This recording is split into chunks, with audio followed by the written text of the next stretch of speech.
आज আমরা স্টার্ট করব অটোমেটিক গেইন কন্ট্রোলার এজিসি। তো অটোমেটিক গেইন কন্ট্রোলারটা বোঝার আগে সবথেকে প্রথম যেটা আমরা বুঝবো ফেডিং। ফিডিং বলে একটা টার্ম আছে। What is feeding? দেখো, যখন কোনো সিগন্যাল রিসিভ করা হয়, সিগন্যালটা আমি ধরলাম এটা ট্রান্সমিটার অ্যান্টেনা, আর এটা একটা রিসিভিং অ্যান্টেনা। এটা receiving antenna. So transmitter antenna থেকে যখন রিসিভিং অ্যান্টেনায় সিগন্যালটা যাবে, নট নেসেসারিলি যে একটা পাথই ফলো করবে, এভাবেও সিগন্যালটা আসতে পারে। গ্রাউন্ড থেকে রিফ্লেক্ট হয়েও আসতে পারে। উপরে কোনো একটা অবজেক্ট আছে, সেই অবজেক্ট থেকে রিফ্লেক্ট হয়েও চলে আসতে পারে। তার সমস্ত সিগন্যালগুলো তো এই মাল্টিপাথ ট্রাভেল করার জন্য একদম স্ট্রেট একটা লাইন হতে পারে উপর থেকে, যেরকম আমি বললাম। এর ফলে কিন্তু এই সেম সিগন্যালটা ডিফারেন্ট ফেজে এখানে চলে আসবে। এর ফলে ইন্টারফারেন্স হয়। ইন্টারফারেন্স মানে একটার মধ্যে আর একটা যখন চলে আসে তখন ইন্টারফারেন্স হয়। এতে এই সিগন্যাল স্ট্রেন্থটা বাড়তেও পারে, কমতেও পারে। আমি কিন্তু একটা সেম সিগন্যালের কথা বলছি, মানে আমি বলছি না যে অনেকগুলো সিগন্যাল। মানে আমি বলতে চাইছি, সাপোজ আমি একটা যে কোনো স্টেশন টিউন করলাম 98.3 FM, তো 98.3 FM এর যে ফ্রিকোয়েন্সি সেটা এখান থেকেও আসবে, এখান থেকে রিফ্লেক্ট হয়ে আসতে পারে। কোনো একটা বিল্ডিং হোক বা এরোপ্লেন হোক বা গ্রাউন্ড থেকে রিফ্লেক্ট হয়ে। তাহলে এর ফলে মানে সমস্যাটা কী হয়, রিসিভিং এন্ডে যে সিগন্যালটা হবে, যে ফ্রিকোয়েন্সিটা হবে, সেই ফ্রিকোয়েন্সিটা আমি ধরলাম এটা স্ট্রেট লাইনের জন্য। যদি গ্রাউন্ড থেকে আসে সেটা একদম অ্যাম্পলিটিউড সেম থাকবে, ফ্রিকোয়েন্সি সেম থাকবে, কিন্তু একটু আগে পিছে হবে, মানে ফেজ চেঞ্জ হবে। এটা 0 থেকে শুরু হচ্ছিলো, হয়তো 0 থেকে না শুরু হয়ে আর একটু এখান থেকে শুরু হলো এই। তাহলে খেয়াল করে দেখো, এই পর্যন্ত যে সিগন্যালটা, এইখানে পজিটিভ, এই পার্টটা নেগেটিভ, এই দুটোকে অ্যাড করলে পজিটিভ আর নেগেটিভ এই জাস্ট এই জায়গাটা ক্যান্সেল আউট হয়ে যাচ্ছে। এবং যদি পুরোপুরি শিফট করে যায়, মানে একটা সিগন্যাল আমি ধরলাম এরকম আছে এবং আরেকটা সিগন্যাল একেবারে শিফট করে উল্টোটা চলে আসলো, দেখো এই পজিটিভ আর নেগেটিভ ক্যান্সেল আউট হয়ে 0, অ্যাড হচ্ছে তো সবসময়, তার পজিটিভ নেগেটিভ ক্যান্সেল আউট হয়ে টোটাল আমি 0, কোনো সিগন্যালই পাবো না। আবার অনেক সময় যদি একই রকম শেপে চলে আসে, এটাও এরকম আসলো, এটাও এরকম আসলো, দুটো এক, তাহলে পজিটিভ আবার কিন্তু অ্যাম্পলিটিউডটা বেড়ে যাবে। তার মানে এই দুটো যদি এরকমভাবে চলে আসে তাহলে অ্যাম্পলিটিউডটা অনেকটা বড় হয়ে যাবে। তার মানে কী ফেজে আসবে, কীরকমভাবে তাদের ফেজ ডিফারেন্স হবে, টাইম ডিফারেন্স হবে, আমরা বলতে পারি না, কারণ এক যেভাবে স্ক্যাটার্ড হয়ে আসে। তো এই যে অ্যাটুনুয়েশন হয়, এটাকে ফেডিং বলে। এমন অ্যাটুনুয়েশন হয় অনেক সময় কিছুই শোনা যায় না, কোনো সিগন্যালই আসে না। কিন্তু একটা জিনিস তো বলা যাচ্ছে যে অ্যাটুনুয়েশনটা বেশি হতে পারে বা কম হতে পারে। তার মানে এখানে যে সিগন্যাল স্ট্রেংথ, এই যে সেম সিগন্যালটা, মানে সেম চ্যানেলটা বলা উচিত, সেটা কিন্তু ডিফারেন্ট অ্যাম্পলিটিউডে আসতে পারে। কখনো তার স্ট্রেংথটা বেশি, কখনো তার স্ট্রেংথটা কম। যদি একই ফেজে চলে আসে স্ট্রেংথটা বেশি, অপোজিট ফেজে চলে আসে স্ট্রেংথটা কম। তাহলে এই সিগন্যালটা যদি এরকম আপ ডাউন করে, আমি রিসিভার সেকশানে, এখানে যখন আমি রিসিভ করবো, রিসিভার সেকশানে এটা রিসিভার, এখানে আউটপুট আমি কি শুনতে পাবো, স্পিকার থেকে সিগন্যালটা কিন্তু আপ ডাউন করবে। তার মানে ভয়েসটা এটা আমি শুনবো, সাউন্ডটা এটা আমি শুনবো, সেটা একবার বাড়বে একবার কমবে, and it is not desired. তাহলে এটার জন্য আমরা কি করতে পারি না, আমাকে গেইন কন্ট্রোল করতে হবে, অটোমেটিক গেইন কন্ট্রোল, যাতে এই ফেডিং এফেক্টটার জন্য বা এরকম ইন্টারফারেন্সের জন্য যে সিগন্যাল স্ট্রেংথটা যে আপ ডাউন করছে, তাতেও যেন আমি সবসময় একটা স্টেডি ভলিউম শুনতে পাই। আমি যে ভলিউম সেট করবো আমি সেম, সেটা যেন আপ ডাউন না হয়। সার্কিটটা খুবই ইজি সার্কিট, কারণ আমরা অলরেডি অটোমেটিক ফ্রিকোয়েন্সি কন্ট্রোলার করেছি, একদমই সেরকম টাইপেরই। আমরা আগের ক্লাস থেকে একটু স্টার্ট করি, তাহলে বোঝাতে সুবিধা হবে। আগের ক্লাসে এই জিনিসটা আমরা করেছিলাম, মানে আমরা এফএমের যে ব্লকগুলো করেছিলাম, এই রিসিভারটা আর কি, রিসিভিং অ্যান্টেনা থেকে শুরু করে আমরা শুধু এই দুটো পার্ট করছি, আইএফ অ্যাম্পলিফায়ার এবং ফ্রিকোয়েন্সি ডিমডুলেটর। এই দুটো সার্কিট থেকে আমরা কাজ করব, এইগুলোতে লাগে না। এই দুটো সার্কিটের মাঝখানেই আমাকে অটোমেটিক গেইন কন্ট্রোলারটা বসাতে হবে। তাহলে এখানে আমরা কি কাজটা করব, তার আমরা মেনলি আমরা যেটা বলতে চাইছি যে আমরা আইএফ অ্যাম্পলিফায়ার নেব, আর অ্যাম্পলিটিউড লিমিটার এবং এফএম ডিমডুলেটর একসাথে আমরা নেব, এফএম ডিমডুলেটর, তোমার দুটো ব্লক। তাহলে আমরা নিচ্ছি if amplifier, intermediate frequency amplifier,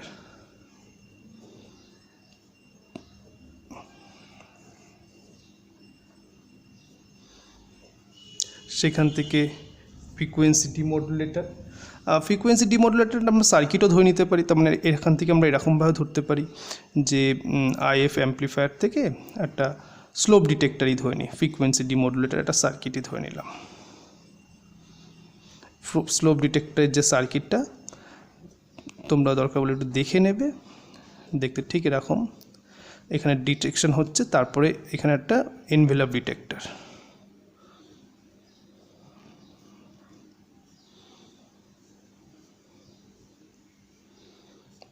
এখান থেকে আমরা এমটিটা পাই, এখান থেকে মেসেজটা পাই। আরও কিছু আছে, ডিএমফেসিস করা হয়, সেই ব্লকগুলো পরে আসছে। তো আমরা শুধু এই ব্লক দুটোর মাঝখানেই আমাকে অটোমেটিক গেইন কন্ট্রোলার বা এজিসি কানেক্ট করতে হবে। তাহলে এখান থেকে আমি আইএফ অ্যাম্প্লিফায়ার সিগন্যালটাকে অ্যাম্প্লিফাই করা হয়, করার পরে এটা কোনো কিছু নেই, আইএফ অ্যাম্প্লিফাই করার পরে আমরা সেই সিগন্যালটাকে ডিমডুলেশন করা হয়, ডিমডুলেশন করা হয় এইখানে আমি মেসেজটা পাই। এই ডিমডুলেশনের একটা পার্ট, এখান থেকে মেসেজের একটা পার্ট আমরা আবার ফার্দার ফিল্টারিং করে নিই, ফার্দার ফিল্টারিং করে আমরা সেটাকে ইউজ করব। সেই জন্য আমরা এটা করে থাকি, এইখানে আমরা একটা ক্যাপাসিটার কানেক্ট করে দেবো। সেই রেজিস্টারটা কানেক্ট করার পরে একটা ক্যাপাসিটারটা হাই, এটা আর এটা সি, হাই টাইম কনস্ট্যান্ট করে এইখান থেকে। তাহলে বেসিক্যালি আমরা যেটা করলাম যে এই যে এমটি মেসেজ সিগন্যালের একটা পার্ট আমরা নিলাম, নিয়ে একটা হাই ডিসি ভোল্টেজ পেলাম, এটা ডিসি ভোল্টেজ, ডিসি বায়াস বলা হয়, ডিসি বায়াস। এইটা দিয়ে আমরা আইএফ অ্যাম্প্লিফায়ারের গেইনটা কন্ট্রোল করব। কিভাবে করা হয় না, আইএফ অ্যাম্প্লিফায়ার বেসিক্যালি ট্রানজিস্টার লাগানো আছে, সেই ট্রানজিস্টার এই ভোল্টেজটা দিয়ে আমরা গেইনটা কন্ট্রোল করতে পারি। তো এর ভিতরে যে কীভাবে করা হয় সেটা আমরা বলছি না, আমরা পুরো মেকানিজমটা বলছি। কাজটা কীভাবে করছে দেখো, আমি ধরলাম অ্যান্টেনাতে যখন আমাদের সিগন্যালটা আসবে সেই সিগন্যালের স্ট্রেনথটা বেশি, আমি বলেছি বেশি হতে পারে কম হতে পারে, কিন্তু আমরা সবসময় চাই স্ট্রেনথটা সমান রাখতে। যদি স্ট্রেনথটা বেশি হয়ে যায় তাহলে আমি এখানে নাম দিই, এখানে যে সিগন্যালটা আসবে সেই সিগন্যালটার নাম দিলাম এক্স টি। এটা স্ট্রেনথটা যদি বেশি হয়ে যায়, এক্সটি যদি বেশি হয়ে যায় ঠিক আগের মতন করে, তাহলে আইএফ অ্যাম্প্লিফায়ার কী করবে, এক্স অ্যাম্প্লিফায়ার এএমপি টি সেটাও বেশি হবে, গেইনটা যদি বেশি হয় এক্স অ্যাম্প্লিফায়ার টি এটাও বেশি হবে, কেন গেইনটা তো বেশি। গেইনটা যদি বেশি হয় মেসেজ সিগন্যালের মেসেজ পার্টটাও বেশি হবে, গেইনটা বেশি হলে মেসেজ সিগন্যালটাও বেশি হবে, এমটিটাও বেশি হবে, এমটিটা বেশি হলে এই এমটির একটা পার্ট আমরা করলাম কি এইখানে আইএফ অ্যাম্প্লিফায়ার দিয়ে দিলাম, যাতে গেইনটা কম করে, যত এখানে ভোল্টেজটা বাড়বে গেইন তত কম হবে, যত ভোল্টেজটা কম হবে গেইন তত বেশি হবে, এটা ইনভার্সলি প্রপোর্শনাল। তাহলে যেই এইটা বেড়েছে তাহলে ডিএস বায়াসটা বেড়ে যাবে, ডিসি বায়াসটাও বাড়বে। এই যেই ডিসি বায়াসটা বাড়বে এই অ্যাম্প্লিফায়ার আইএফ অ্যাম্প্লিফায়ার গেইনটা কমে যাবে। তাহলে আইএফ অ্যাম্প্লিফায়ার যে গেইন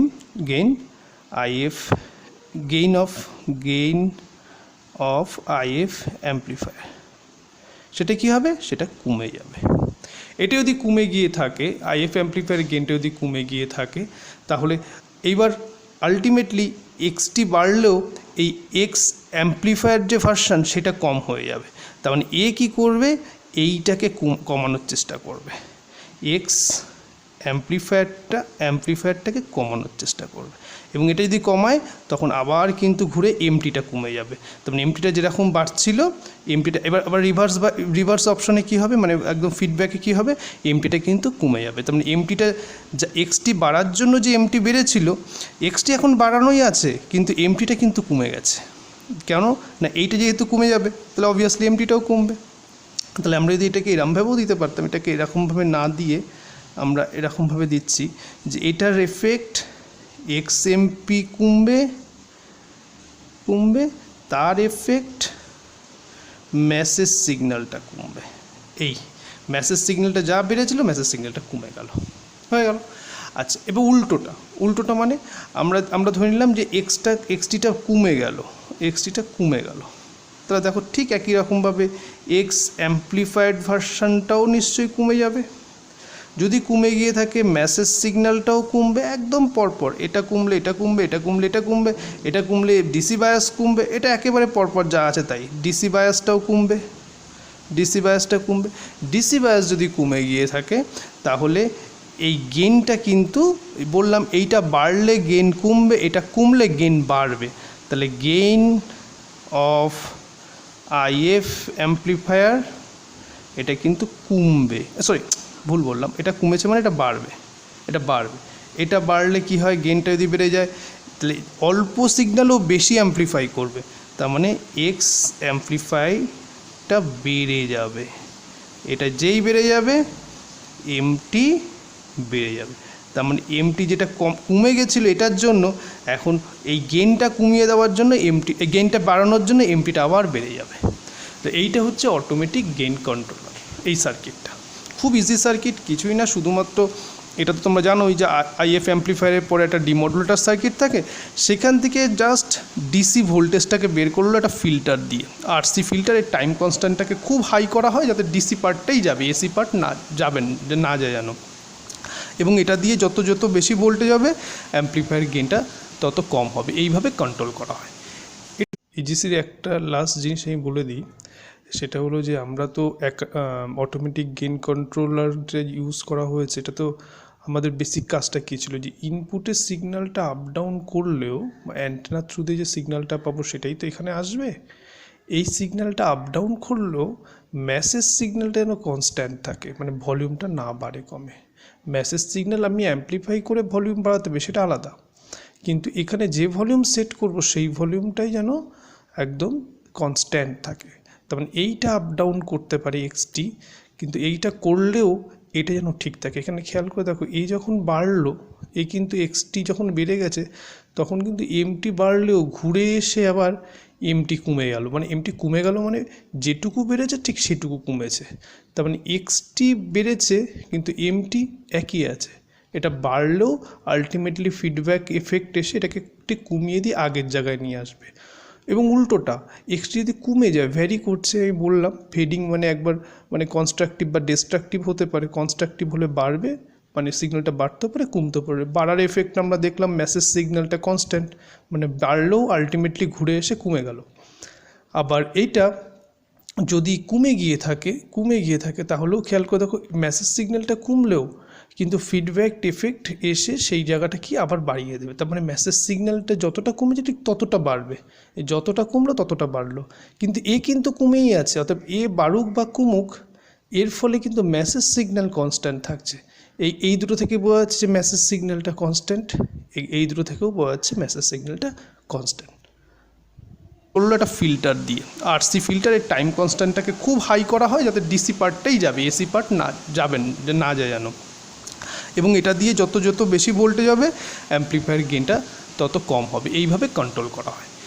এটার একটা ড্রব্যাক হলো, ধরলাম যে যদি খুব কম ভোল্টেজ চলে আসে তাহলে আউটপুটটা খুব কম, এবং তখন এখান থেকে একটা পার্ট যদি চলে যায়, এই আউটপুট একেতে কম, তারপর আবার যদি একটা পার্ট নিয়ে নেওয়া হয় তাহলে এখানে আমি আর কিচ্ছু শুনতে পারবো না।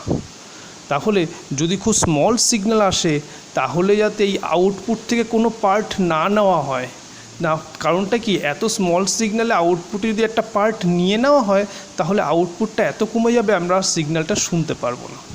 সেই জন্য আমরা কি করি, এই যখন স্মল সিগন্যাল তখন এখান থেকে কিছু না নিয়ে এখানে একটা ভোল্টেজ না হয় ব্যাটারি থেকে নেওয়া হয়, হাই সিগন্যাল হলে তখন এখান থেকে নেব।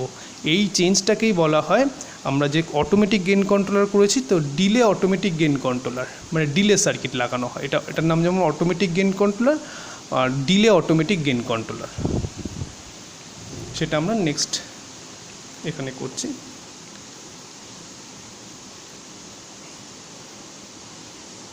ডিলে এজিসি একদম সেম, মানে যা ডায়াগ্রাম সেই ডায়াগ্রামই থাকবে। আইএফ অ্যাম্প্লিফায়ার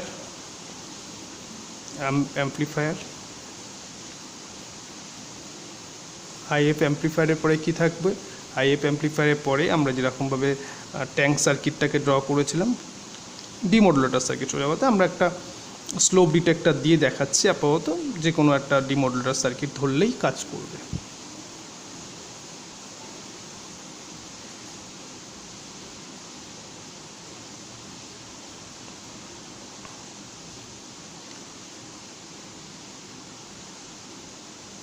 ধরে নিলাম এটা মেসেজ সিগন্যাল। এবার এখান থেকে আমরা নিচ্ছি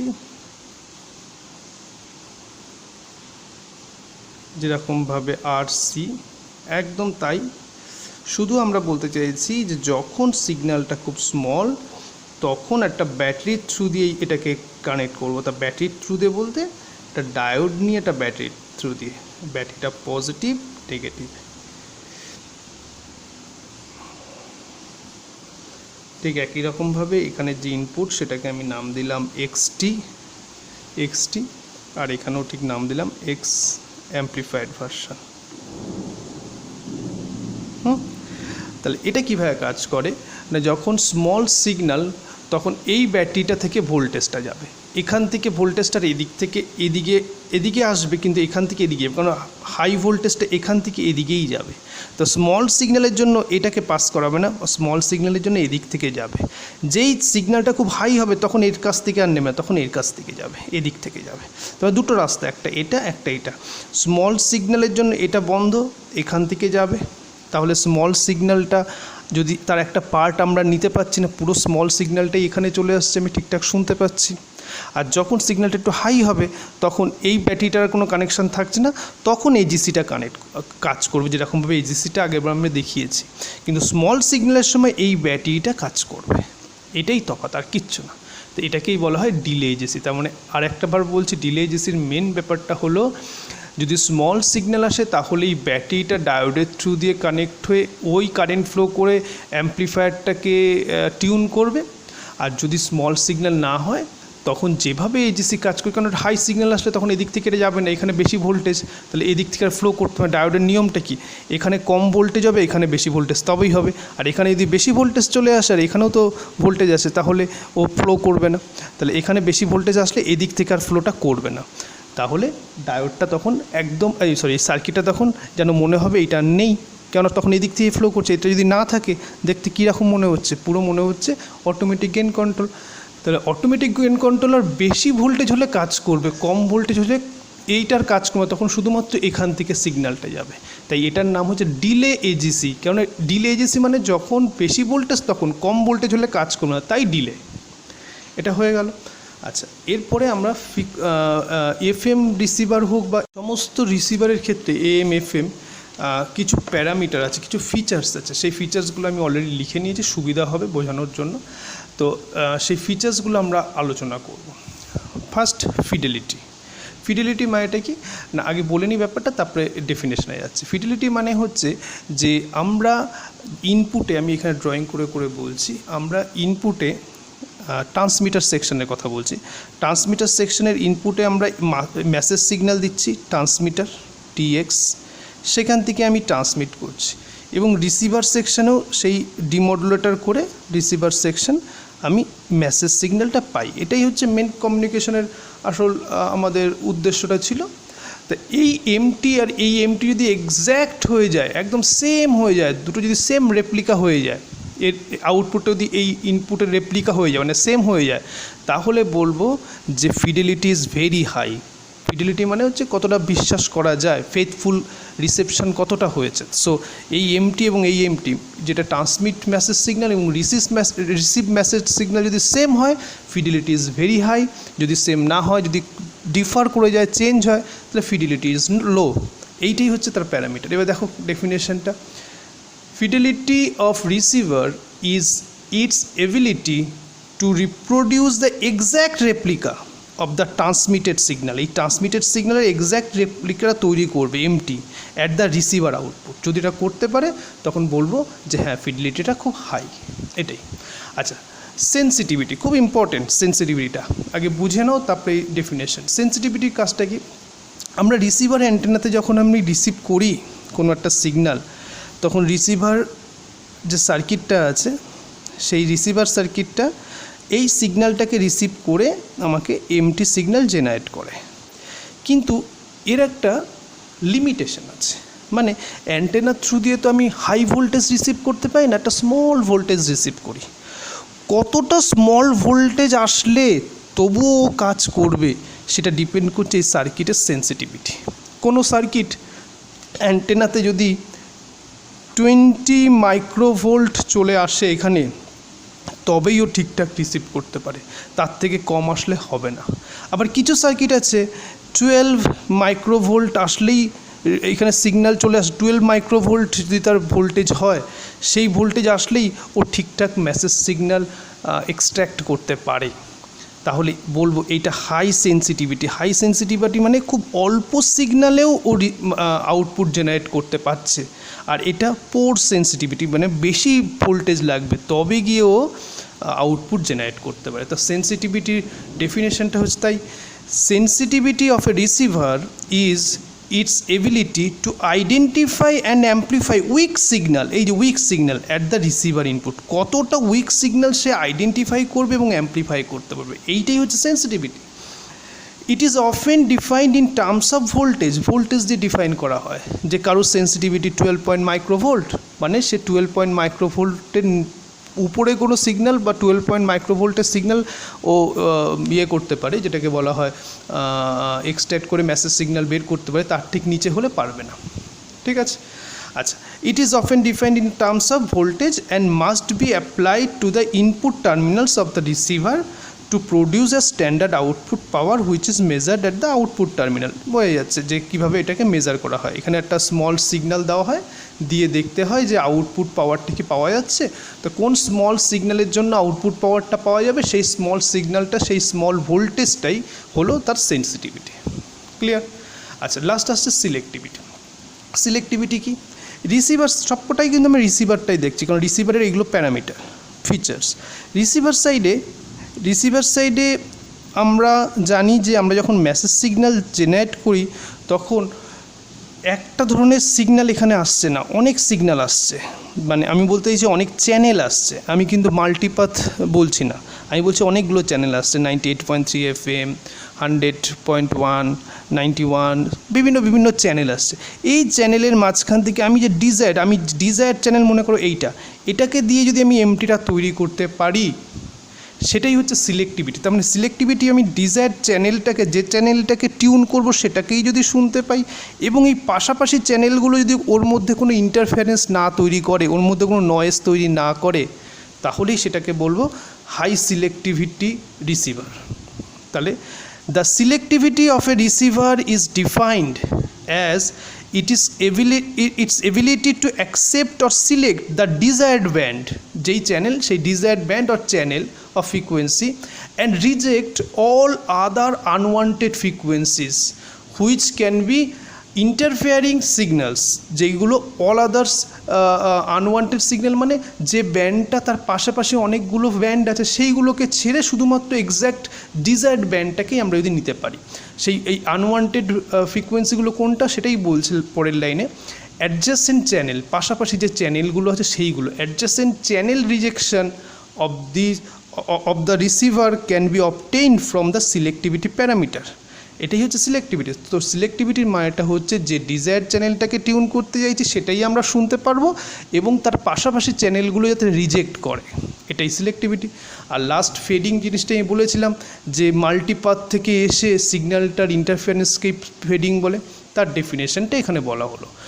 সো ডেফিনেশনটা দেখো একটাবার, when destructive interference occurs. Destructive মানে হচ্ছে এই জিনিসটা যেটা আমি বলেছিলাম আগে, এটা ডিস্ট্রাকটিভ ইন্টারফারেন্স, মানে এইটার সাথে এইটা যদি পজিটিভ নেগেটিভ চলে আসে, তখন এইটা এবং এইটা মিলে কিন্তু জিরো হয়ে যাবে। দেখো এখানে পজিটিভ, এইখানে নেগেটিভ, এখানে নেগেটিভ, এখানে পজিটিভ, যোগ করে দেখো জিরো হয়ে যাচ্ছে।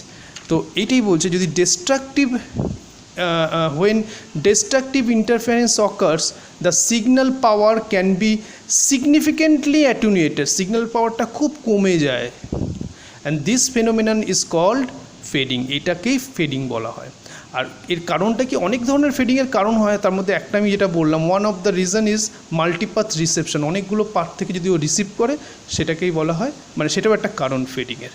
তো এই পুরো জিনিসটা শেষ হলো এফএম রিলেটেড সমস্ত টপিক যেগুলো তোমাদের সিলেবাসে আছে।